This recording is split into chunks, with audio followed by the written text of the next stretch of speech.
Hey, what up? I'm Pickle Rick from Rabona TV. What's good, man? How was your weekend? Mine was sick. Went to the spa instead of partying hard on Canada Day. You know, steam room, ice cold bath, real man shit. But you know I dipped into the wine a little later to give a toast to this great country that I live in. Alright, Confederations Cup final happened. Let's talk about that first. Like I said in my last video, Chile creates great chances, but they can't finish them. They may not have created a ton of chances, but they create high quality ones. And they cannot put the ball in the back of the net. I don't know if it's just a lack of focus, performance anxiety, or just bad luck in general. Hell, it could even be some voodoo or some witchcraft shit. But these dudes haven't been able to score in 3 finals now. However, they did win 2 of those finals, albeit in a shootout, but still, that's not a great record.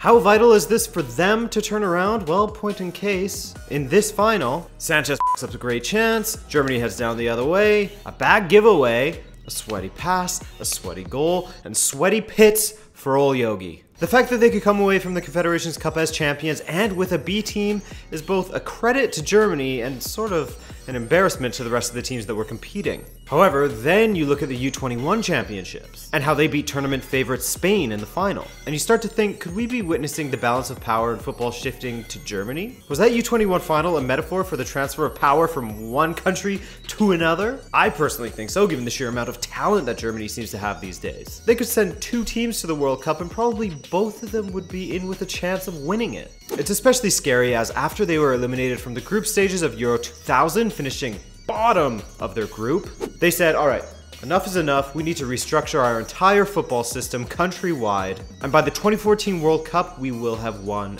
a World Cup. And they did it, man. When they want to win, they win. They win when they want. They win when they want. I'm not gonna sing for you anymore, but Germany wins when they want. I think that Germany rightfully dominated the player awards at the Confederations Cup this term, with Timo Werner getting the golden boot and Draxler getting the golden ball. However, one change I would have made, despite Draxler having a sick tournament, is giving that golden ball award to Kimmich, whose name I always read as Kimchi because of my dyslexia. But Kimmich killed it down that right flank all tournament long, showing he has a lethal cross on him. He can dribble out of tight situations, and his vision is incredible. And we still don't know what his best position is, but we may have found it in this tournament. Kimmich needs to play at Bayern Munich. He is the natural successor to Philipp Lahm in both Bayern Munich and the national team, and if Ancelotti doesn't play him, that is foolish, because he's a world-class right back, my man. 3rd place match at a Confederations Cup. Damn.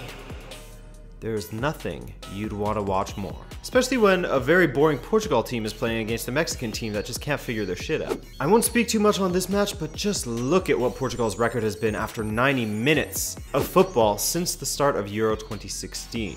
In competition play, of course. Look at this. Look at this. All these draws and not enough wins. Mind you, not many losses either, but that's dreadful. Also dreadful, Mexico. For such a great group of players, talk about underachieving and a total dilfus of a manager. First of all, Osorio needs to go see his doctor and get some Valium or something, because that guy needs to chill the fuck out. First there was that outburst in the New Zealand match, then there was this one. You can't do that to a 4th referee, man. You can't scream in people's ears. No. And it looks like his stupidity rubbed off a little bit on Raul Jimenez, as that guy got red carded after 25 minutes on the pitch after coming on as a substitute in the 85th minute to help his team see out the match. And after that helped them score the winning goal in extra time, but nope. Red card, boy. But anyway, given that Portugal played relatively poorly and gave Mexico a goal and missed a penalty, they gave them every opportunity to win this game, and they just couldn't take it for whatever reason. Blame the manager, blame the players not playing well together. Probably a mix of both, actually. But if I was a Mexican fan, I would be very disappointed in my team. Alright, that's it for the Confederations Cup. Now, since a lot of teams have returned to training and might even be heading out on their preseason tours in the next week, let's talk about transfers, because you know a lot of managers are going to want to get all those last few, or their first few, signings of the summer in before they head out on tour. So, with the Diego Costa bullshit dominating the headlines at Chelsea, and with the Timo Bakayoko deal pretty much falling through the cracks at this point. Apparently, Antonio Conte has told the Chelsea board to please sign a Lukaku. But beyond that, if Lukaku makes the big return to his former future club, that would be hilarious, man. Honestly, paying for him from Anderlecht, having a not great season, sending him on loan, getting him back, playing for a couple matches, send him on loan again, sell him to that same team you just loaned him to, and then buy him back from that team you loaned him to originally and sold him to after. Wild. And imagine if it doesn't go right for him at Chelsea, which I have my reservations because he's not the most convincing striker in the world for me. I know he scores goals, and he's proven in the Premier League now, but he just... I guess I'm comparing him to Diego Costa, and replacing Diego Costa and the goals and what he brings to the pitch, that's a tall order. Another dude who Antonio Conte told the Chelsea board to please sign is Antonio Rudiger. Fun fact, I used to do FIFA videos on a FIFA channel that I used to have until I shut that down because, you know, I just graduated from university and didn't want to have to work and do YouTube at the same time, which is what I'm doing now. Get that away, Rudiger. Oh, Rudiger. I feel like Rudiger's gonna have a huge year, man. Rudiger's gonna be the king of this team. Oh, again. He's getting on the end of everything. In my Southampton career mode, I signed Antonio Rudiger from Stuttgart. So, all the fame, praise, and finder's fees, no less, that agents and everyone else are getting for Antonio Rudiger's success should all be directed to me, because I found him first. I am the best. But Rudiger is looking like that guy, and will add some much needed depth and competition to the 3 center-back positions at Chelsea. Considering how he's impressed at the Confederations Cup and how well he's done for AS Roma in both the right-back and center-back positions, I think this will be a good signing for Chelsea. Hey, this is a cool rumor. After Hakan Çalhanoğlu made the switch from Bayer Leverkusen to AC Milan, it looks like a former teammate could be leaving Bayer Leverkusen as well, and this time it's Javier Chicharito Hernandez. Who's he been linked with? Not Manchester United, but West Ham United, the team that has been linked with Olivier Giroud throughout this transfer window. Personally, I think that getting Hernandez would be a better signing than Giroud. Then again, I'm a little bit biased because I think that Chicharito is just a great person in general, but I think that he has unfinished business in the Premier League, and I want to see him win that Cadbury Golden Boot, boy! And apparently Chicharito's buyout clause is only £13 million, so it just seems like a no-brainer for a club like West Ham to go for him and add a little bit of potency to their attack.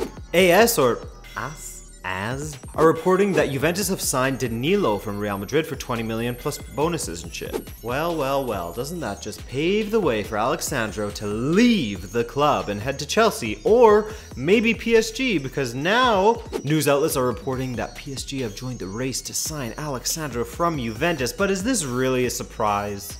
Whenever a player is linked with leaving a club, alright, let's see. Bayern Munich's interested, Real Madrid's interested, Manchester United's interested, Manchester City's interested, Chelsea's interested, PSG's interested, PSG's interested, PSG's interested. So I personally still think that he's going to head to Chelsea over PSG, and apparently he actually told his agent that he prefers Chelsea over PSG. But then again, apparently Serge Aurier wants to leave PSG to go to Juventus, but if Juventus is signing Danilo already, does Serge Aurier still want to leave?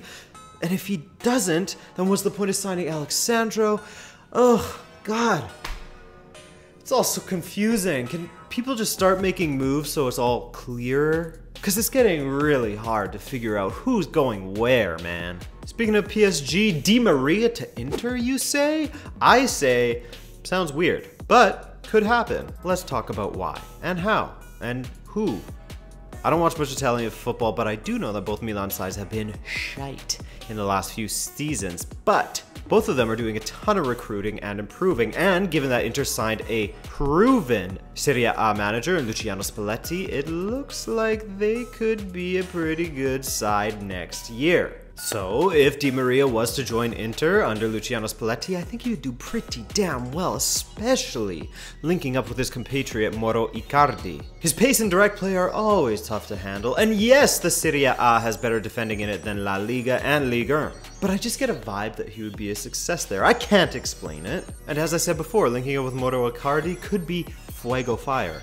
Oh, sorry, I went on a bit of a tangent there, but apparently it's being reported that Di Maria and Inter have agreed to terms. Now it's just between the two clubs to sort out the fees and shit. Okay, Naby Keita to Liverpool for a record £70 million fee is kind of weird, in my opinion. I mean, I find it sort of maybe kind of hard to see the light on spending that much money on a box-to-box midfielder. I get it, United spent 89 million on Paul Pogba and didn't really utilize him properly. But we gotta remember that he was playing regularly in Juventus' first team in the Champions League and is a regular starter for France playing in the Euros. So it's a little bit different comparing the two. I don't know, man.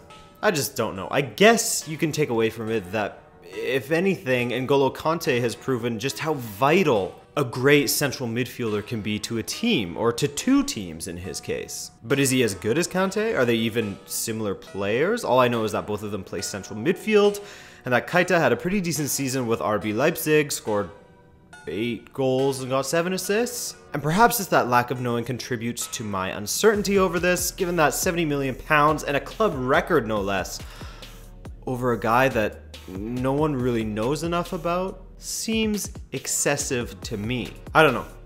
Prove me wrong, Nabby. Alexandre Lacazette to Arsenal is apparently a done deal. And watch, this is going to be broken as official hours after I publish this video. But anyways, the deal is a reported 55 million euros, which is already a club record for Arsenal. That's not even counting the big boy dollar add-ons of 12 million euros in performance and whatever else bonuses. That would bring it up to 67 million euros, which is a lot of money. But then again, if he can replicate his great form that he had in the Liga, then Arsenal could have found their top striker that they've been looking for ever since they let RVP go away to Manchester United. A guy that can score a guaranteed 25 to 35 goals in a season. And if he can do that, worth every penny to Arsenal. Also, I'll be very interested if Manchester United signs Morata for way more than what they would have had to pay for Alexandre Lacazette, as comparing the two and their goal output after one season would be quite interesting. Given that they're of a similar age, they're only 1 year apart.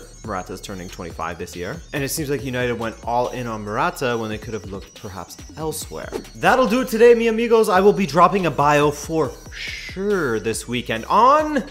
well, I can't say, you're gonna have to tune in, but if you like football and you like learning new things about some of the players that are dominating the news this summer, and just in general, then you'll not want to miss this one. If you enjoyed this video, drop a like, hit that comment button. Don't hit that comment button. Type, and then comment. And hit that subscribe button. My name is Adrian, thank you so much for watching. Shout out to you for being dope, and bye.